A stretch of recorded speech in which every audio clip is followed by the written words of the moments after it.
Welcome to officers TNPSC aptitude tricks. இன்னைக்கு நம்ம fractions பற்றி பார்த்துட்டு இருக்க சீரீஸில் பார்ட் 4 பார்த்துட்டு இருக்கோம். இந்த பார்ட் 4ல் fractions additions with same denominators. Already part 1ல் பேசிக்ஸ் ஆஃப் ஃப்ராக்ஷன்ஸ் பார்த்துருந்தோம், அதுக்கப்புறம் டைப் பார்த்துருந்தோம், அதோட கன்வர்ஷன்ஸ் எல்லாமே முடிச்சிட்டோம். இப்போ நம்ம பார்க்க போகிறது அரித்மெட்டிக் ஆப்ரேஷன்ஸ், அதாவது அடிஷன், சப்ராக்ஷன், மல்டிப்ளிகேஷன், டிவிஷனில் ஃபர்ஸ்ட் ஆப்ரேஷனான அடிஷன்ஸ் பற்றி பார்க்க போகிறோம். ஸோ இதில் டினாமினேட்டர் சேமாக இருந்தால் ஒரு ப்ராசஸும், டினாமினேட்டர் வேறு வேறையாக இருந்தால் வேறு ப்ராசஸும் பண்ண போகிறோம். இந்த வீடியோவில் சேம் டினாமினேட்டர்ஸ் எப்படி ஈஸியாக ஆட் பண்ணுறது அப்படிங்கிறத தெரிஞ்சுக்கலாம். அடுத்தடுத்து வரக்கூடிய வீடியோஸில் டிஃப்ரெண்ட் டினாமினேட்டர்ஸ், அப்புறம் சப்ராக்ஷன், மல்டிப்ளிகேஷன், டிவிஷன் எல்லாமே உங்களுக்காக காத்துட்ருக்கு. So next thing, same denominators இருக்கும்போது என்ன நடக்கும் அப்படின்னா 3/14 கொடுத்த நம்பர் 3/14, அடுத்த நம்பர் 8/14, இந்த ரெண்டையும் ப்ளஸ் பண்ண சொல்லியிருக்காங்க. ஸோ இதோட ரிசல்ட் என்ன அப்படின்னா 11/14 அப்படின்னு சொல்லியிருக்காங்க. ஸோ இந்த வீடியோ முக்கியமாக நான் போடுறது ரொம்ப பிகினருக்காக. ஏன்னா நிறைய பேருக்கு இந்த ஃப்ராக்ஷனோட அடிஷனில் இந்த டினாமினேட்டரை ஆட் பண்ணக்கூடாது அப்படிங்கிறது தெரியாமல் இருக்குது. ஸோ அந்த பர்டிகுலர் பிகினர்ஸ்க்காக இந்த பேசிக்ஸ் எல்லாம் முடித்தா மட்டும்தான் அடுத்தடுத்து வரக்கூடிய ஷார்ட்கட்ஸை அவங்களால சமாளித்து கொண்டு போக முடியும், கற்றுக்கவும் முடியும். ஸோ எப்போவுமே 2 ஃப்ராக்ஷன்ஸ் கொடுத்துட்டாங்க அப்படின்னா ஆட் பண்ண சொல்லும்போது டினாமினேட்டரை ஆட் பண்ணவே கூடாது. அப்போ எதை ஆட் பண்ணணும் அப்படின்னா நியூமரேட்டரை தான் ஆட் பண்ணணும். ஸோ தமிழில் ஃபாலோ பண்ணுற ஸ்டூடெண்ட்ஸ் நோட் பண்ணிக்கலாம். தொகுதியை மட்டும்தான் நீங்கள் ஒன்றா சேர்க்கணும், ஆட் பண்ணணும், பகுதியை டச் பண்ணவே கூடாது, அவ்வளோதான். ஸோ இதுதான் வந்து பேசிக் ரூல். இது ஷார்ட்கட் கிடையாது, இது பேசிக் ரூல். இப்போ 3/14ஐயும் 8/14ஐயும் ஆட் பண்ண சொல்லி யாராவது சொன்னாங்க அப்படின்னா நீங்கள் ஆட் பண்ண வேண்டியது இந்த 3யவும் இந்த 8ஐயும் தான். அப்போ அந்த 14 என்ன பண்ணணும் அப்படின்னா டச்சே பண்ணக்கூடாது, அப்படியே வச்சுக்கணும். ஸோ 3 + 8 அப்படின்னு நான் எழுதிடுறேன். டினாமினேட்டர் எழுதும்போது 2 முறை 14 இருக்கே மேம், நான் என்ன பண்ணணும் அப்படின்னு கேட்டிங்கன்னா ஒரே ஒரு 14 தான் நீங்கள் எழுதணும். அதாவது டோட்டலாக இப்போ என்கிட்ட 14 rupees இருக்குது அப்படின்னா 3/14 என்ன அர்த்தம்? அந்த 14ல் 3 அப்படின்னு அர்த்தம். 3/14 என் பிரதருக்கு நான் கொடுத்துட்டேன். 14 காயின்ஸில் 3 காயின் என் பிரதர் கிட்ட கொடுத்துட்டேன். இன்னொரு 14 மறுபடியும் 14 காயினில் 8 காயின் என்னோட சிஸ்டருக்கு கொடுத்துட்டேன் அப்படின்னா மொத்தத்தில் நான் எவ்வளோ கொடுத்துருப்பேன்? 11 காயின்ஸ் கொடுத்துருக்கேன், 14ல் 11 கொடுத்துட்டேன். அதை தான் இந்த இடத்துல உங்களுக்கு ஆன்சராக வரும். அதனால் எப்போவுமே ஒரு ஃப்ராக்ஷனில் நீங்கள் டினாமினேட்டரை ஆட் பண்ணுறது it will not make sense. அது ஒரு தவறான ஒரு கேல்குலேஷனுக்கு தான் வழிவகுக்குமே தவிர சரியான கேல்குலேஷனாக இருக்காது. அப்போ டினாமினேட்டர் என்ன பண்ணணும்னா சேமாக இருக்கான்னு செக் பண்ணணும். ஆமாம் சேமாக இருக்குது அப்படின்னா இந்த டினாமினேட்டரை அப்படியே எழுதணும். சரியா? இது அடிஷனுக்கும் பொருந்தும், சப்ட்ராக்ஷனுக்கும் பொருந்தும். சப்ட்ராக்ஷன்ஸில் நிறைய ட்ரிக்ஸ் இருக்குது, அப்கமிங் வீடியோஸில் அதை நீங்கள் பார்க்கலாம். இப்போ அடிஷன்ஸ் பற்றி மட்டும் டிஸ்கஸ் பண்ணலாம். இப்போ இதோட ஆன்சர் 11/14. அடுத்தது செகண்ட் எக்ஸாம்பிள்,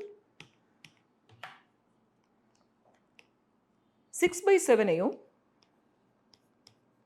8/7ஐயும் ஆட் பண்ணுங்க அப்படின்னு சொல்கிறாங்க. ஸோ இப்போவும் அதே தான். டினாமினேட்டர் என்னன்னு பார்த்துக்கோங்க. சேமாக இருக்கா? சேமாக இருக்குன்னா அதை அப்படியே எழுதிடுங்க, ஒரு முறை எழுதினா போதும். அதுக்கப்புறம் நியூமரேட்டர் பாருங்கள், அதில் உள்ள வேல்யூஸ் எடுத்துக்கோங்க, எடுத்துட்டு ப்ளஸ் இருக்கா எடுத்துக்கலாம்.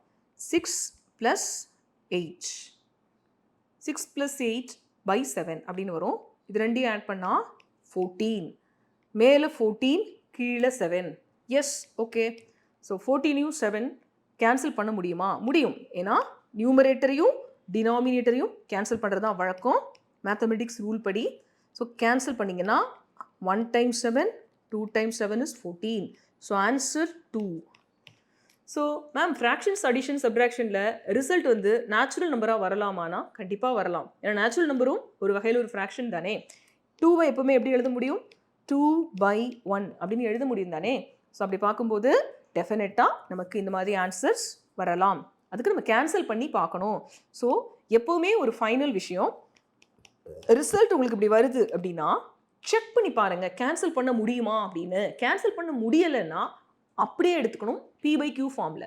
சப்போஸ் கேன்சல் பண்ண முடிஞ்சதுன்னா கேன்சல் பண்ணது தான் ஃபைனல் ரிசல்ட்டாக இருக்கும். இந்த சமயத்தில் 14/7 ஆன்சர் அப்படின்னு திங்க் பண்ண வேண்டாம். It's a part of the answer. ஃபுல்லாக சால்வ் பண்ணால் எனக்கு 2 கிடைக்கும். சரியா? ஸோ இதை தவறாமல் ஒரு டைமும் நம்ம செய்யணும். தேர்ட் கொஸ்டின் பார்க்கலாம். அடுத்தது இதோட ஆன்சர் வந்து இப்போ ஃபைனலாக 2 தான்.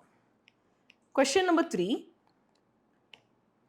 இப்போ ஒரு மிக்சட் ஃப்ராக்ஷன் இங்கே கொடுத்துட்டாங்க. இங்கேயும் ஒரு மிக்சட் ஃப்ராக்ஷன் என்ன அப்படின்னா 3 1/3வும் 5 2/3வும் ஆட் பண்ணால் என்ன கிடைக்கும் அப்படின்னு சொல்கிறாங்க. இப்போ இதில் 2 மெத்தடில் இந்த கொஸ்டினை நம்ம சால்வ் பண்ணலாம். Method 1, method 2. ஸோ மெத்தட் 1ல் ஸ்டூடெண்ட்ஸ் என்ன பண்ணுவாங்க அப்படிங்கிறத சொல்கிறேன். மெத்தட் 2ல் இன்னும் ஷார்ட்டாக எப்படி ஸ்மார்ட் வேல நம்ம திங்க் பண்ணலாம் அப்படிங்கிறதையும் பார்த்துடலாம். ஸோ மெத்தட் 1 போட போகிறேன் ஃபஸ்ட்டு. மெத்தட் 1ல் ஸ்டூடெண்ட்ஸ் என்ன பண்ணுவாங்கன்னா இந்த 3 1/3 பார்த்த உடனே அவசரமாக அதை மிக்சடில் இருந்து இம்ப்ராப்பருக்கு மாற்றுவாங்க. 3 × 3 + 1.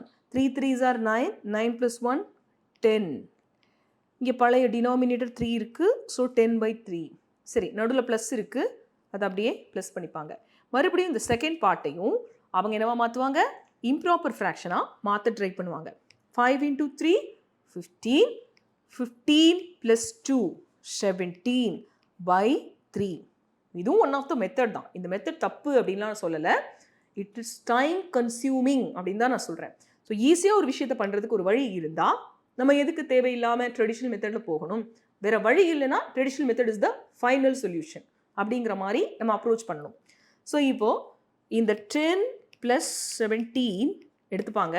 ஸோ 3 3 டினாமினேட்டர் சேம் தானே, டினாமினேட்டர் போய் ஆட் பண்ண மாட்டோம் இல்லையா? So what is the procedure? So only we want to add the numerator. 10 + 17 எடுத்திங்கன்னா 27 வரும். 27/3 அப்படின்னு நம்மளுக்கு கிடைக்கும் இல்லையா? ஸோ 27/3 அப்படிங்கிறது which is going to be 9. So the answer for this question is 9. Answer வந்து 9 தான். ஸோ ஆனால் மெத்தட் 1ங்கிறது கொஞ்சம் டைம் கன்சியூமிங். ஒரு 15 செகண்ட்ஸ் 10 செகண்ட்ஸ் கொஞ்சம் அதிகமாக இருக்கும் மெத்தட் 2வோட கம்பேர் பண்ணும்போது. பட் மெத்தட் தெரிஞ்சு வச்சுக்கிட்டீங்க அப்படின்னா 2 மெத்தடில் உங்களுக்கு எந்த நேரத்தில் எது ஈஸியாக இருக்கும் அப்படிங்கிறத புரிஞ்சுக்கிட்டு நீங்கள் செயல்படுறதுக்கு வசதியாக இருக்கும். இப்போ மெத்தட் 1 பார்த்தாச்சு. அடுத்தது மெத்தட் 2. மெத்தட் 2 பார்க்க போகிறோம். ஸோ இந்த மெத்தட் 2ல் எப்படி நான் சிம்பிளிஃபை பண்ணுறேன் அப்படின்னு பாருங்கள். கொடுத்த நம்பர் என்ன? 3 1/3 ப்ளஸ் செகண்ட் நம்பர் என்ன? 5 2/3. ஸோ இதில் நேச்சுரல் நம்பர்ஸ் தனியாக பிரிக்கலாம். 3 1/3லேருந்து 3 மட்டும் எடுத்துக்கிறேன். 5 2/3லேருந்து 5 மட்டும் எடுத்துக்கிறேன்.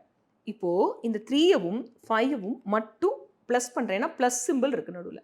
ஃபஸ்ட்டு எப்படி எழுதுவேன் அப்படின்னா 3 + 5 தனியாக ஆட் பண்ணால் 8 அப்படின்னு வரும். இதை நான் செப்பரேட்டாக எழுதிக்கலாம். எழுதிட்டு அடுத்த ஐடியா, இந்த ஃப்ராக்ஷன் வேல்யூஸ்லாம் இருக்கு இல்லையா, இதை நான் தனியாக ஆட் பண்ணுவேன். 1/3 ப்ளஸ் 2/3. 1/3யும் 2/3யும் ஆட் பண்ணால் வழக்கம் போல் நியூமரேட்டர் மட்டும்தான் ஆட் பண்ணுவோம். 1 + 2 3ன்னு வரும். டினாமினேட்டர் ஆட் பண்ணாமல் அப்படியே எழுதுவோம். ஸோ 3/3 1 அப்படின்னு வரும். ஆல்ரெடி ஒரு 8, இப்போ ஒரு 1. இந்த 8 + 1 மொத்தத்தில் என்னென்னு கிடைக்கும் நமக்கு? 8 + 1 ஃபைனலாக 9 அப்படின்னு கிடைக்கும். ஸோ மெத்தட் 2ல் நான் அப்படியே பார்த்ததுமே 3 5 ஆட் பண்ணிட்டேன். 1/3யவும் 2/3யவும் மட்டும்தான் தனியாக ஆட் பண்ணேன். இந்த இடத்துல நான் என்ன பண்ணலை? இம்ப்ராப்பராக மாற்றலை. ஸோ மிக்சட் ஃப்ராக்ஷன் ஆட் பண்ணுறதுக்கு அது இம்ப்ராப்பராக மாற்றணும்னு எந்த அவசியமும் கிடையாது. அப்படியேவும் நம்ம கால்குலேட் பண்ணால் கரெக்ட் ஆன்சர் வரும். இதுதான் மெத்தட் 2ல் நம்ம பார்த்துருக்கோம். ஸோ இந்த கொஸ்டினோட ஆன்சர் 9. அடுத்தது ப்ரீவியஸ் வீடியோஸில் நம்ம கேட்ட கமெண்ட் செக்ஷனுக்கு உண்டான கொஷினோட ஆன்சர்ஸ். ஃபர்ஸ்ட் கொஸ்டின் என்ன கேட்டிருந்தோம் அப்படின்னா, convert the following to mixed fraction கேட்டிருந்தோம். 17/9 மிக்சடாக மாற்றினா 1/8/9 கரெக்ட் ஆன்சராக வரும். 18/5 மிக்சடாக மாற்றினா 3/5 தான் ஆன்சர். செகண்ட் கொஸ்டின் என்ன அப்படின்னா, convert the following to improper fraction கேட்டிருந்தோம். ஸோ 8 1/4 நம்ம இம்ப்ராப்பராக மாற்றினா 33/4 வரும். 19 3/4 மாற்றும் போது 79/4 வரும். ஸோ இன்னைக்கு உண்டான கொஷின்ஸ் பார்த்துடலாம். இன்னைக்கு வீடியோவோட கொஷின் என்ன அப்படின்னா 3 கொஷின் கொடுத்துருக்கேன். இது ரெண்டையும் ஆட் பண்ணால் என்ன ஆன்சர் வரும்? 56/79 23/79 ஆட் பண்ணால் ஆன்சர் 11/32 17/32 ஆட் பண்ணால் என்ன வரும்? 4/1/4 அதாவது 4/1/4 அப்படிங்கிற மிக்சட் ஃப்ராக்ஷனோட 17/3/4 ஆட் பண்ணால் என்ன வரும்? இது தேர்ட் கொஷின். சரியா? ஸோ இதோட ஆன்சர்ஸை மறக்காமல் கமெண்ட் செக்ஷனில் எங்களுக்கு ரைட் பண்ணி அனுப்புங்க. அடுத்த செக்ஷனில் இன்னொரு ஆப்டிடியூட் ட்ரிக்கோட நான் உங்களை சந்திக்கிறேன். தேங்க்ஸ் ஃபார் வாட்சிங்.